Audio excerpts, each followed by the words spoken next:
సర్వసిద్ధిప్రదే దేవి సర్వదేవస్వరూపిణి పావని సురభి శ్రేష్ఠి గోమాత నమోస్తుతే.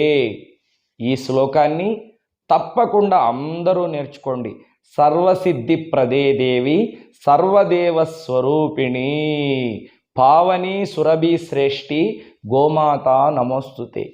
ఈ మంత్రాన్ని మనము స్మరించి నిద్రలో నుండి లేచిన తక్షణమే స్నానం చేసినట్లయితే కలలో వచ్చినటువంటి చెడు ఫలితాలు తొలగిపోతాయి.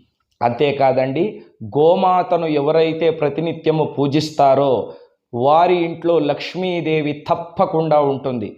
పూర్వకాలంలో ఇంటి ముందర పేడ వేసి అలికి ముగ్గులు పెట్టేవాళ్ళు. ఎందుకంటే పేడతో అలికితే లక్ష్మీదేవి తప్పకుండా ఇంట్లోకి వచ్చి చేరుతుంది. గోవు పేడను తీసుకొని దాని మీద